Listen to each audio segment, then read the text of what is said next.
Viva Culture, l'actualité des arts vue par l'association Maison de la Culture du Havre. Présentée par Isabelle. Viva Culture, l'émission de la culture dans toutes ses découvertes. Bonjour à toutes, bonjour à tous et bienvenue dans Viva Culture. Ici Isabelle Royer. Aujourd'hui, je vous propose un portrait, une carte d'identité de notre association qu'Éric Charnet nous a présenté lors du début de la grande conversation sur les festivals du futur. Puis je m'entretiens ensuite avec l'artiste, le street artist Teutis, à propos de son exposition à la Maison du Patrimoine. La Maison de la Culture du Havre, pour les plus jeunes d'entre vous, n'évoque peut-être pas une longue histoire, mais elle a plus de 60 ans désormais, puisqu'elle a été créée en 1961 par André Malraux, dans le cadre du lancement d'une grande ambition de créer des maisons de la culture pour irriguer tout le territoire français. Cette Maison de la Culture du Havre a d'abord été au musée des Beaux-Arts, ce qui était déjà très, très innovant, sauf que la coexistence entre un musée et puis une programmation de spectacle vivant peut être compliquée. Donc la Maison de la Culture s'est ensuite installée au Théâtre de l'Hôtel de Ville, au THV, qui venait juste d'être inauguré en 1967, pour que vous vous situiez en tant que Havrais. Je le dis pour les étudiants qui ne le sont pas forcément Havrais, mais voilà, elle s'est installée là donc en 1967 et elle y est restée jusqu'en 1982. Cette existence au THV était plus adéquate. C'était un théâtre, donc comme la vocation de la Maison de la Culture, c'était quand même la programmation de spectacles vivants et de cinéma, c'était beaucoup plus adéquate. Mais il y avait une coexistence un peu compliquée avec la saison culturelle municipale qui existe toujours et qui faisait que le seul plateau du THV était extrêmement encombré, puisqu'il y avait deux programmations à mener de front. Et il y a eu une grande mobilisation dans les années 70, à une époque où le militantisme existait déjà. Il n'a pas attendu les années 2020 pour exister, pour que la Maison de la Culture soit dotée de son propre lieu. Et c'est ce qui a abouti avec le versement des dommages de guerre par le ministère de la Culture à ce que Oscar Niemeyer, le fameux architecte brésilien, soit confié donc la construction d'un lieu dédié à la Maison de la Culture du Havre. Donc c'est ce qui sera inauguré en 1982 et qui devrait s'appeler l'espace Niemeyer. Cette Maison de la Culture du Havre donc, était constituée de deux salles, la très grande salle que vous connaissez toujours, et puis une salle plus petite, polyvalente, ainsi qu'une salle de cinéma et une salle de répétition, également un espace pour exposer, ainsi qu'une salle de répétition. Donc enfin un lieu adéquat pour toutes les missions et ambitions de la Maison de la Culture. Et puis dans les années 80, les maisons de la culture ont évolué, le ministère de la Culture a changé son système de labellisation, ce sont devenus des scènes nationales, et donc la Maison de la Culture du Havre est devenue une scène nationale, et comme l'architecture de Niemeyer avait été plus ou moins bien appréciée par les Havrais et avait reçu quelques surnoms pas forcément positifs, c'est le surnom le plus positif qui lui est resté, le volcan, et donc c'est pour ça que les Havrais connaissent la Maison de la Culture maintenant, depuis les années 90, sous le nom du Volcan. Et à partir donc de 2000, et donc le Volcan, Maison de la Culture du Havre, donc a existé sous cette forme associative jusqu'aux années 2009-2010. Et puis c'est à ce moment-là que la ville et l'État ont décidé de transformer la gestion de la scène nationale en établissement public de coopération culturelle. Il y avait deux possibilités, soit l'association disparaissait après avoir transféré ses activités à l'établissement public, soit elle se maintenait, et nous avons décidé de nous maintenir parce que nous étions convaincus que dans l'effervescence de la culture, la voix du public était primordiale et qu'il était donc important que se maintienne la possibilité d'un dialogue au moins tripartite entre les professionnels de la culture, les financeurs et le public organisé de façon autonome. Et c'est ce que nous faisons depuis 2009-2010. Nous le faisons en continuant à proposer à nos adhérents des possibilités à nos adhérents et aux Havrais et aux habitants de l'agglomération, des possibilités de réfléchir sur les grands enjeux de la culture d'aujourd'hui. Et nous faisons entendre notre voix également au conseil d'administration de l'établissement public Le Volcan, puisque nous y avons une représentation. Teutis est donc un artiste qui vit et travaille au Havre. Il est souvent exposé à la Galerie Hamon, comme vous allez le comprendre, et il est influencé par d'abord un cursus en biologie marine qui l'a conduit à se spécialiser dans l'étude de la faune marine des îles polynésiennes. Et depuis 2013, il dessine, et ce dessin est croisé avec une création graphique, une réflexion écologique et bien sûr une démarche artistique. En grec ancien, Teutis signifie calmar.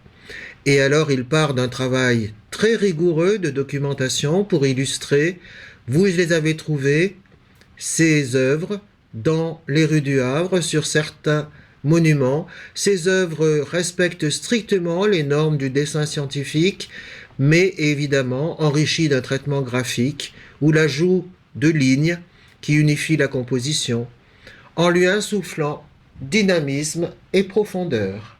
Allô ? Allô, Teutis, bonjour. Bonjour. Bonjour, je suis Isabelle Royer. Je voudrais vous parler de votre exposition, tout à fait, disons-le, peut-être surprenante, parce qu'on vous connaît comme street artiste au Havre. On apprécie d'ailleurs votre spécialité, qui est la biodiversité marine. On pourrait dire ça comme ça ? Oui, c'est ça, ouais. Voilà. C'est mon thème de prédilection, ouais. Voilà, et vous participez actuellement à une exposition à la Maison du Patrimoine autour des 150 ans d'Auguste Perret, et elle s'intitule « Reconstruction, déconstruction ». Est-ce que vous pourriez peut-être vous présenter un petit peu ? Ouais, donc moi c'est Teutis, donc évidemment c'est un pseudonyme, hein, donc je suis street artiste et illustrateur, donc oui. Je m'inspire essentiellement du dessin naturaliste. Voilà. Et j'ajoute comme ça une touche graphique et ensuite mes dessins que je réalise initialement en studio à l'encre, je les scanne et je les imprime en grand format dans les rues des îles. Mais c'est vrai qu'au Havre, on connaît vos poissons, vos crabes, on connaît plusieurs, effectivement, réalisations de votre part. Voilà, c'est ça, ouais, j'essaie d'en faire le plus possible, le plus gros possible et sur les plus beaux spots possibles. Comment vous en êtes venu à cette biodiversité marine, à cette spécialisation ? Ben, en fait, moi, je suis havrais, j'ai grandi quartier Perret, vraiment en face du MUMA. Et oui. En gros, juste devant, avant, à l'époque, il y avait une petite plage et c'est vrai que enfant, je traînais beaucoup sur cette petite plage à marée basse à retourner les rochers et en fait, j'ai développé une fascination pour la biodiversité marine. Oui. Et donc, en grandissant, en fait, ça ne m'a pas quitté. Donc, j'ai continué à faire de la plongée, à pêcher et à observer comme ça cette faune et ça m'a toujours fasciné. Et du coup, voilà, c'était vraiment, c'est un thème qui m'est hyper cher et que j'ai toujours développé, ouais. Mais oui, mais parce que vos dessins sont très précis, très fidèles, très réalistes. Oui, c'est ça, ouais. Oui. Il y a un peu une tradition dans le dessin naturaliste de dessiner dans le moindre détail pour vraiment montrer aux gens tous les détails de la structure des animaux. Ah oui, oui. Et voilà, notamment quand j'étais petit aussi, c'est pareil, j'allais souvent au Muséum d'histoire naturelle du Havre et il y avait beaucoup d'illustrations de Charles-Alexandre Le Sueur, oui. qui était un illustrateur naturaliste qui est vraiment d'une précision extrême et qui a probablement inspiré mon travail. Ouais. Oui, c'est ça. Alors, c'est-à-dire que sur Auguste Perret et sur ses réalisations, vous allez porter un regard, on dirait peut-être scientifique, un regard différent. Ça, ouais. Oui. Ouais. En gros, c'est vrai que du dessin naturaliste au dessin architectural, au final, il n'y avait qu'un pas. Oui. Et donc, j'utilisais déjà des techniques d'architecte, hein, c'est à savoir la règle et le rotring. Oui. Et en fait, ces techniques, elles se prêtaient très facilement de faire une transition entre dessiner des animaux aquatiques et dessiner une structure architecturale. Et c'est vrai qu'il y avait un peu cette idée aussi de dissection comme ça du béton qui revient un peu à la biologie. Oui. Et c'est de montrer l'intérieur du béton armé comme ça, de l'éclater et d'en faire des planches naturalistes mais architecturales. Oui, oui, oui. Oui, c'est vrai que Auguste Perret, je me souviens d'une citation souvent dite. Il paraît qu'en 1944, il avait dit « Mon béton est plus beau que la pierre. Je le travaille, je le cisèle. » Qu'est-ce que vous en pensez? Exactement, ouais. D'ailleurs, c'est une citation qu'on a mis dans l'exposition, parce que l'exposition est sous forme d'un dialogue, donc voilà. On voit beaucoup de citations. Et c'est vrai que c'est un matériau qui est souvent décrié. Enfin, le béton, c'est pas forcément... On l'associe un peu au blocos ici, là, sur le mur de l'Atlantique. En gros, c'est vraiment le matériau, en plus, qui vieillit mal, qui casse... Mais il a réussi à le rendre moderne et justement en le travaillant, en le rendant un peu plus complexe, il révèle un petit peu toute sa beauté et toute la force de ce matériau qui est très contemporain. Ouais. Oui, c'est ça. Et en même temps ancien. Oui, c'est ça. C'est-à-dire qu'il fait du centre-ville finalement un objet, enfin il fait un urbanisme moderne, un urbanisme ensoleillé, vivant, où le vent pénètre. Voilà, il réagit à la place de l'homme dans la ville. Exactement, ouais. Oui. Ouais, c'est ça. Et du coup, l'histoire un peu de cette exposition, c'était aussi de révéler un peu cette beauté du béton qui est peut-être un peu cachée pour beaucoup, mais au final, quand on s'y attarde, on voit qu'il y a énormément de structures différentes, de granulométrie, de sable différents utilisés dans chaque béton. Oui. Et c'était un peu l'esprit de l'exposition, c'était de rendre hommage à cette diversité des bétons que fait le Havre. C'est pas simplement un gris, c'est plein de gris qui changent dans la journée et qui changent entre chaque îlot du Havre. Ouais. Ah, c'est ça, des bétons colorés aussi. Exactement, voilà. Oui. Souvent teinté de rose ou de beige. Ouais. Oui. Et vous vous intéressez aussi aux chapiteaux, aux colonnes. Alors, je crois avoir compris que ces colonnes, évidemment, font allusion aux colonnes antiques, mais qu'elles ont une particularité, qu'elles sont rétrécies à la base, c'est ça? Oui, c'est ça, ouais. C'est vrai que dans la structure, elles sont effectivement il y a une circonférence un peu plus petite en bas qu'en haut. Oui. Et oui, c'est vrai que ça renvoie un peu à l'Antiquité, à l'architecture très traditionnelle qui était chère à Perret. Oui. Et en fait, moi, là, j'ai voulu faire un petit peu un travail exhaustif en reprenant tous les chapiteaux de toutes les colonnes havraises de l'école Perret. Mais voilà. Et c'était intéressant comme ça de toutes les compiler dans un seul et même endroit pour vraiment sublimer un peu cette diversité. Parce que c'est vrai que quand on se balade dans la rue, on en voit une ou deux maximum et on n'a pas vraiment le temps de les comparer comme ça. Et c'est vrai que le fait de les voir côte à côte, ça permet cette comparaison et de voir cette richesse. Ouais. Mais du coup, c'est vrai que vous m'avez incité à les regarder de plus près. Enfin, de plus près. À les regarder, quoi, précisément. Ouais. Voilà, c'est vrai. C'est vrai que souvent, il y a beaucoup de Havrais qui me disent ça, justement, qu'on a l'impression de connaître la ville. Et même moi, quand j'ai préparé l'exposition, j'en ai redécouvert plein, alors que je pensais déjà lever la tête pas mal de fois. Oui. Ouais, si ça peut inciter les Havrais à rentrer encore plus dans l'architecture qui fait partie de notre quotidien ici au Havre, c'est un challenge réussi. Ouais. Ah ben complètement. D'autant plus, je crois que c'est grâce à Auguste Perret que la ville est entrée dans un réseau, le réseau des villes et pays d'art et d'histoire. Ouais, c'est vrai. Ouais. Et qu'elle a été inscrite au patrimoine mondial de l'UNESCO en 2005. Exactement, ouais. Oui.